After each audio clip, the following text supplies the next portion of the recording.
Bom dia, meus amados irmãos, a graça e a paz do Senhor Jesus, louvado seja sempre o nome do Senhor.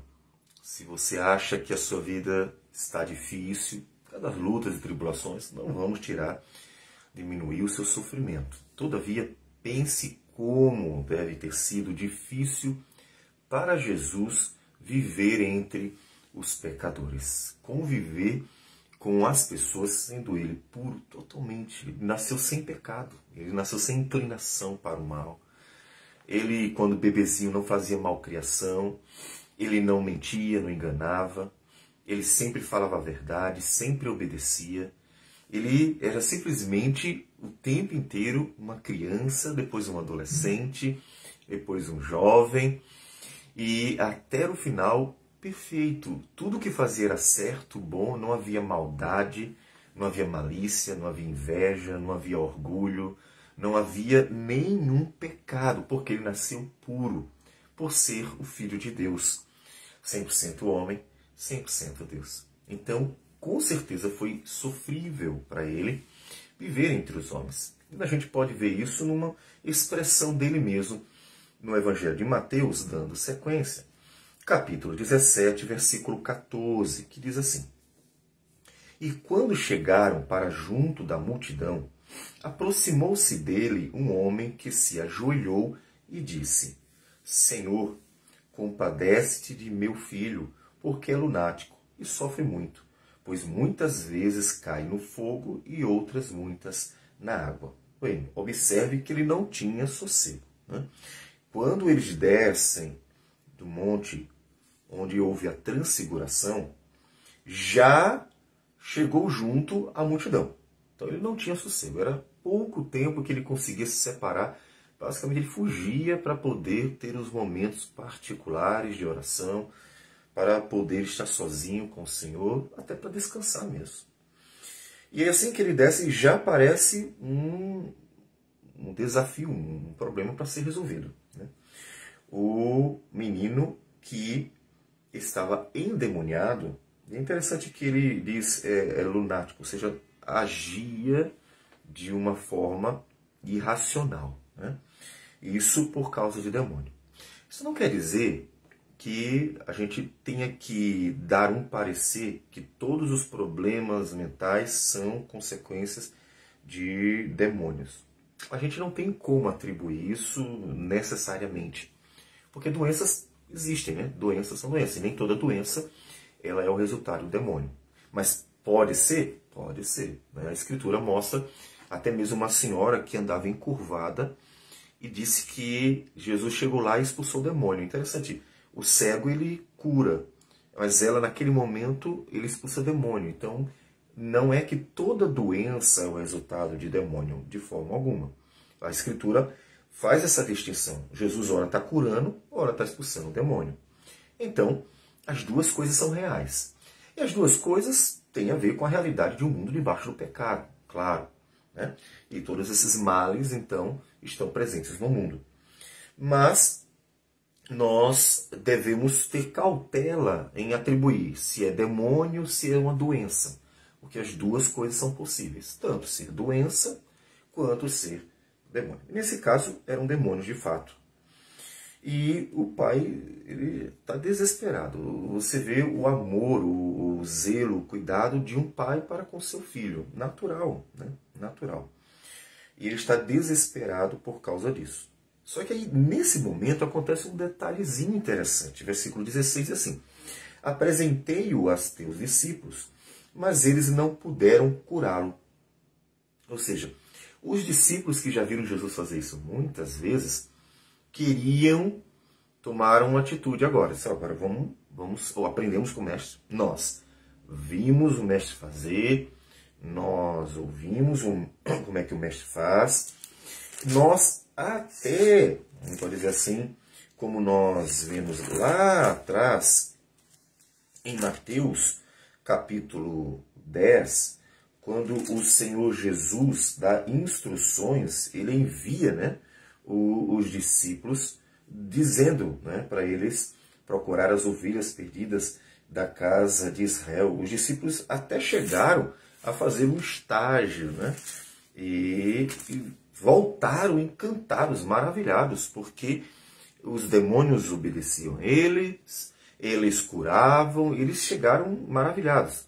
O Senhor havia dado a eles autoridade. Uma coisa aqui que então se torna interessante, porque lá, quando eles receberam a autoridade de Cristo, conseguiram fazer tudo, mas aqui não. Mas, poxa, só porque passou o tempo, não é o que acontece. Então, o texto pode nos levar a uma das aplicações. Tudo tem que ser feito realmente na dependência e na autoridade de Cristo. Ou seja, a igreja só faz alguma coisa por causa de Cristo. Ou seja, nos leva, não está em nós o poder. Não está em nós a capacidade, né? Sem mim nada podeis fazer, disse o Senhor Jesus, né? Então, nós vemos que é Cristo quem envia, e quando ele enviou, ele garantiu que tudo acontecesse como ele queria. É Cristo quem capacita, e quando ele deu a eles a autoridade, eles realizaram a obra com eficácia. Então, isso deve fazer a igreja sempre recorrer ao Senhor. Senhor, a obra é tua, não é nossa. A obra é tua, não é nossa. Então, dependemos de ti, a capacidade vem do Senhor, envia-nos, Senhor. E não só pensando em pastores, missionários, evangelistas, mas a igreja mesmo como um todo, ela deve ir debaixo da direção do Senhor. Ela deve ir debaixo da autoridade do Senhor, claro, que já foi dada, né? Mas, assim, mas como é que a gente, então, recorre a essa autoridade? Orando ao Senhor, pedindo a capacitação do Espírito Santo, buscando na palavra de Deus a capacitação do conhecimento da verdade, porque a verdade é o poder de Deus para a salvação, e o Espírito de Deus é quem aplica a palavra, que é a verdade, ao coração. Então, recorrendo àquilo que nos foi dado como uma manifestação do poder de Deus. Então, Jesus operava pelo poder do Espírito, e Jesus, ele falava pelo poder da palavra. Da mesma forma, depois os discípulos também vão ter que agir desse jeito, os apóstolos, e é assim que eles vão fazer. Tanto que tem o Pentecostes, né? E tem a primeira pregação da palavra. Então, a igreja faz nessa dependência. E aqui eles não conseguiram. Não sabemos como eles fizeram, exatamente o que houve, mas o fato é que eles tentaram e não conseguiram curá-lo. É interessante que eles curaram, né? Onde, na verdade, era um demônio. Né? Havia uma análise errada. Eles analisaram errado, pensavam que era uma doença e não era uma doença. Era um demônio. Bom, não há um detalhamento. O fato é que eles não conseguiram. A análise primeira do pai e a análise que parece que os discípulos fizeram também era de uma doença. Não, não era. Mas naquele momento, Jesus exclama o sofrimento dele de viver entre os pecadores. É importante essa exclamação de Jesus para a gente ver, ter aquela noção mais exata de como era sofrível para ele viver. É que a gente sempre pensa no sofrimento de Cristo no final. E, de fato, o sofrimento de Cristo foi se agravando. Quanto mais próximo ele estava do dia da cruz, mais se agravava o sofrimento dele. Mas que esse sofrimento sempre esteve presente. Então, Jesus viveu sofrivelmente. A vida dele era um sofrimento. Por que era um sofrimento? Porque ele estava vivendo entre os pecadores para ser morto pelos pecadores. Então, a ira de Deus estaria sempre sobre ele, né? Porque a ira de Deus ia ser derramada sobre ele. Claro, isso se consumou no final. Mas ele já estava sofrendo a angústia de viver entre os pecadores e de ter que morrer pelos pecadores, né? Então era difícil para ele viver. Jesus exclamou: ó geração incrédula e perversa, até quando estarei convosco? Até quando vos sofrerei? Trazei-me aqui o menino. Ele falou isso de forma geral. Ele não está falando especificamente dos discípulos que não conseguiram. Vocês são perversos e vocês são incrédulos. Ele adjetivou o mundo. Como o homem, como a sociedade, como as pessoas são incrédulas e perversas, né? Então, olha a situação. Um homem perfeitamente puro, o Filho de Deus totalmente santo, vivendo entre pessoas, entre uma geração que ele adjetiva como incrédula e perversa. Então, Era difícil para ele viver. Então veja o tamanho do sofrimento de Jesus pela sua igreja, o tamanho da obra. Quanto maior for a sua concepção por compreender a palavra do tamanho do sofrimento de Cristo, mais glória ele recebe, porque ele conseguiu vencer. Observe que a glória de Cristo, dentre as manifestações da glória de Cristo, está o ter vencido o sofrimento. Ele suportou. É mais fácil a gente entender quando nós lembramos de nossa própria vida e refletimos os momentos difíceis em que somos perseguidos, maltratados, odiados, passamos por problemas por causa das pessoas que nos causam problemas. Então a gente sofre, a gente se angustia. E aí pense, ele conseguiu sofrer e suportar sem pecar. Porque a tendência do homem quando sofre é pecar. Por exemplo, é duvidar de Deus, é até mesmo murmurar contra Deus, é tentar resolver com suas próprias forças e às vezes tomar atitudes erradas.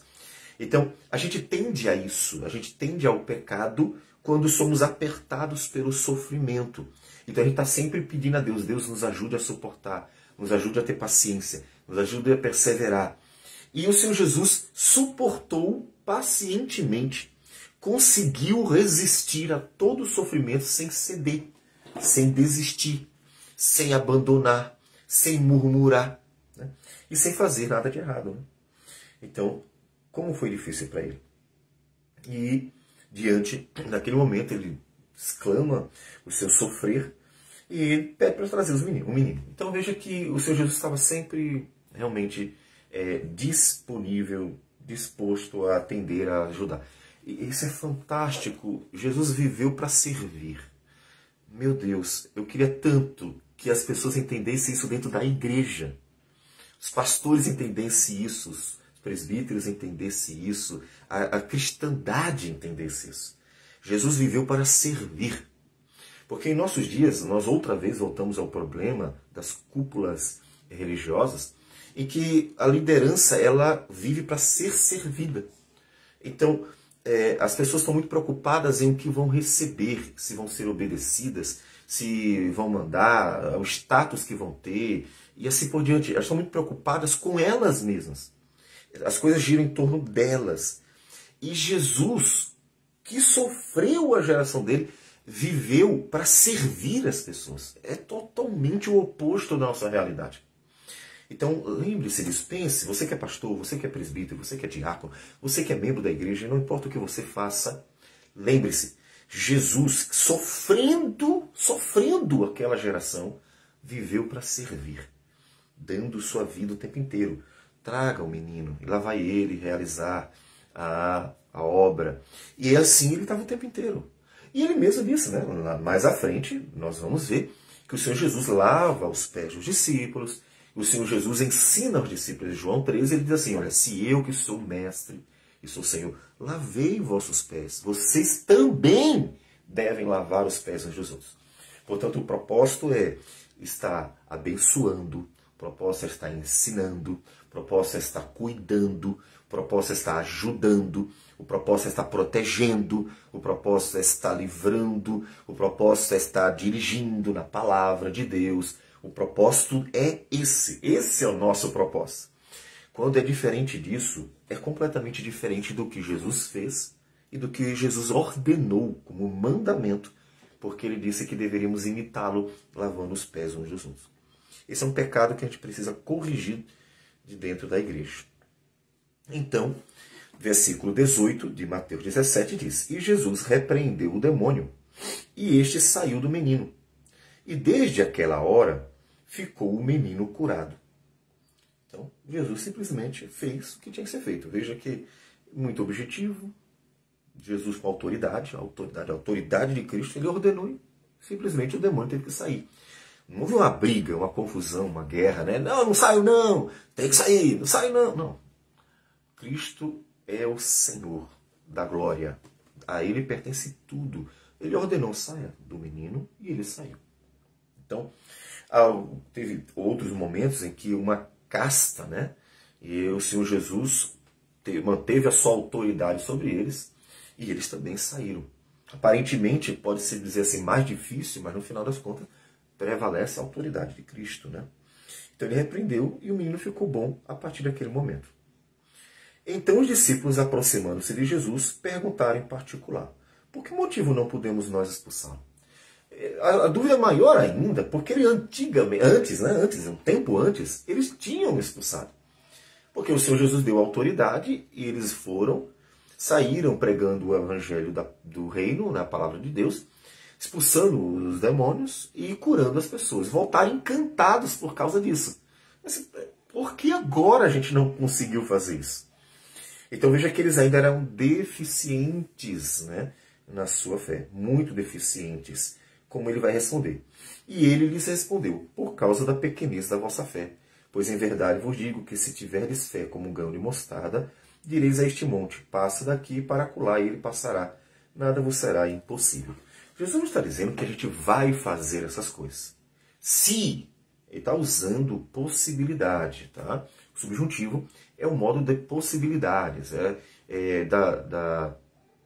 da incerteza também, da dúvida também. Não é o caso da dúvida, mas é de uma eventualidade. Então, possibilidade, eventualidade. Então, ele está dizendo, olha, porque vocês realmente foram sem fé. Vocês não estavam crendo naquilo que vocês deveriam ter feito. Então, o problema estava neles. O problema estava neles.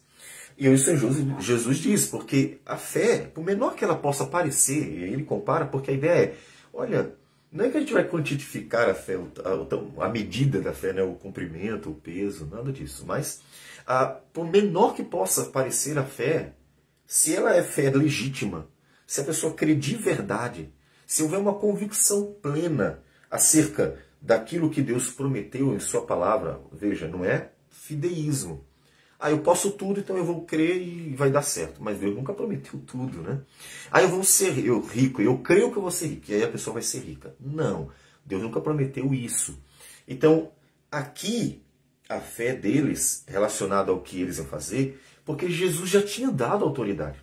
Então, isso é fundamental para o cristão. A fé é a certeza de coisas que foram prometidas.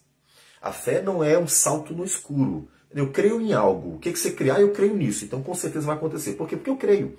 Isso se chama fideísmo. É fé na fé. Então, não é isso, tá? Você não vai conseguir tudo porque você crê em qualquer coisa. A fé é uma convicção em algo. E, no caso, é na palavra de Deus. Porque são as promessas de Deus. Digamos que eu prometa para você alguma coisa. E você, então, acredita. Logo, você crê que aquilo vai acontecer, não sei que eu vou realizar, vou lhe dar, por exemplo, e no tempo certo você vai receber, você confiou, vai receber. Mas se você de repente acredita que eu vou fazer uma coisa por você que eu não prometi. E chega um período e você diz assim, mas você não fez aquilo, mas eu nunca lhe disse que ia fazer. Então, você não vai crer em algo da sua cabeça. A fé não é uma ficção, a fé não é um imaginário. A fé é uma certeza em algo concreto. E o que é o concreto? São as promessas de Deus. Certo? Então, eles já tinham algo. Como nós falamos, lá em Mateus 10, o Senhor já havia dado autoridade a eles, já havia enviado eles, então eles já tinham até uma ordenança, né? O que eles precisavam era se apropriar de verdade, crer nas promessas de Deus. Então, se eles estivessem crendo nas promessas de Deus, aconteceria. Então, Jesus não está dizendo que eles deveriam ter um positivismo, crer por crer, não de forma alguma. Eles deveriam crer nas promessas de Deus. Então, você deve crer nas promessas de Deus. Mas quais são as promessas de Deus, pastor? A Bíblia está aí. Então, você vai lendo a Bíblia e vai vendo que ela tem inúmeras promessas maravilhosas. Uma delas é o cuidado de Deus, por exemplo, nos dá sabedoria. Ele nos prometeu uma série de coisas, né? Ele prometeu estar conosco e nunca nos abandonar. Então, promessas de Deus nas quais você deve crer, e crendo, você tem a certeza de que Deus vai cumpri-las. Por quê? Porque Ele é fiel. Né? Ele é fiel. Inclusive, Paulo diz assim, se formos infiéis, Ele permanece fiel, porque não pode negar a si mesmo. Ou seja, a fidelidade de Deus não depende da nossa. Né? A fidelidade de Deus é porque Ele é Deus. Ele não vai mentir. Você mentiu, eu vou mentir também. Lógico que não. Tá? Os homens aqui fazem isso, né? Os homens mentem porque os outros mentem. Não é isso. Então, a fidelidade de Deus permanece para sempre. Então, se eles crescem, por menor que pudesse parecer a fé, mas tivesse convicção daquilo que Deus prometeu, pronto. Deus é fiel, Ele vai cumprir a sua promessa e Ele se agrada daqueles que confiam nele. Ele se agrada daqueles que creem nele, daqueles que esperam por Ele. Então, eles deveriam fazer isso. E o Senhor Jesus, então, adverte que eles não creram suficientemente. Eles não confiaram naquilo que Jesus havia dado a eles, a autoridade anterior para expulsar demônios e para curar, fazer as maravilhas, como nós vemos em Mateus capítulo 10. Mas esta casta não se expele senão por meio de oração e de jejum.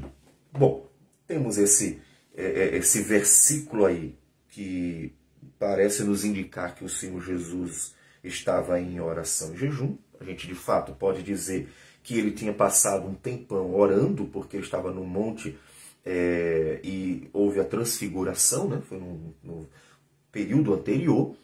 Então, o Senhor Jesus estava, de fato, nessas condições aqui, né? A gente não pode dizer exatamente como Pedro, Tiago e João estavam, apesar que o texto diz que eles estavam passados de sono, né? Mas o foco aqui é que eles não creram. O foco não é a oração e o jejum, tá? O foco é que eles precisavam confiar no Senhor. Portanto, a aplicação fundamental para a sua vida: confie nas promessas do Senhor. Eu sei que em momentos mais difíceis se torna mais difícil. E aí está o desafio, né? Mas confiar nas promessas do Senhor. O Senhor prometeu cuidar de nós. Os mártires confiaram nas promessas do Senhor. E foram mortos confiando no Senhor. Dizer assim, o Senhor falhou? Não. O Senhor cumpriu a sua vontade e guardou o coração deles e fortaleceu eles para que eles pudessem ser capazes de dar a vida por amor a Jesus. Aí você assim, então, Deus cumpriu a sua palavra. Ele cuidou deles.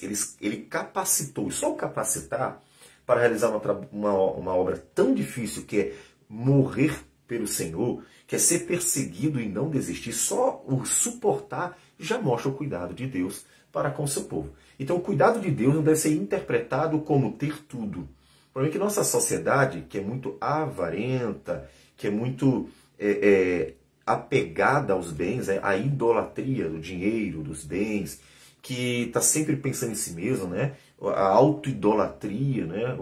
O Deus deles é o ventre, né? Como diz a Escritura. Então, essa sociedade tão apegada às coisas só vê bênção quando tem coisas materiais ou quando tem coisas boas. Mas a verdade é que o cuidado de Deus se expressa de muitas formas. E o fato é que se Ele está nos dando suporte, capacidade, perseverança, paciência, firmeza para suportar as lutas, uma vez que Ele está nos dando isso, Ele já está cuidando. Você já pensou nisso? Olha, o Senhor não te livrou ainda do mal, mas Ele está dando a você capacidade de suportar o mal. Então Ele está contigo, te ajudando para que você consiga vencer. Porque uma vez aprovado, você então estará glorificando a Deus. Então, isso é o cuidado do Senhor. Em outros momentos, o Senhor vai fazer o contrário, né? Você precisa de alguma coisa, de uma necessidade, o pão de cada dia, e Deus vai lá e suprir a sua necessidade com o pão de cada dia.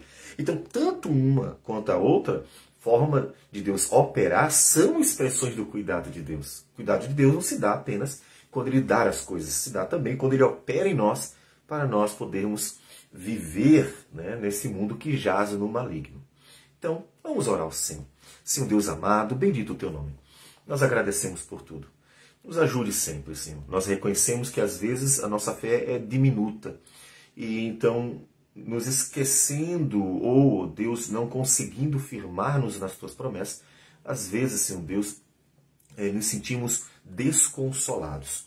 Todavia, Senhor Deus, agradecemos porque o Senhor tem mostrado um cuidado real nas perseguições, nas lutas, nas provações, para que continuemos firmes, Senhor Deus, nessa jornada, neste mundo que jaz no maligno.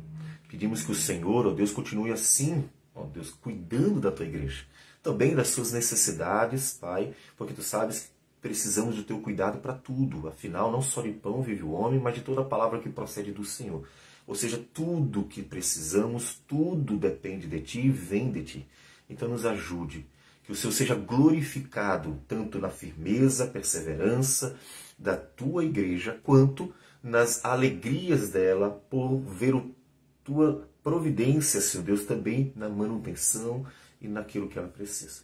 Que o Senhor receba a nossa oração, nossa gratidão por tudo, e tudo isso em nome de Jesus. Amém, Senhor. Que Deus abençoe a todos e tenham um bom dia.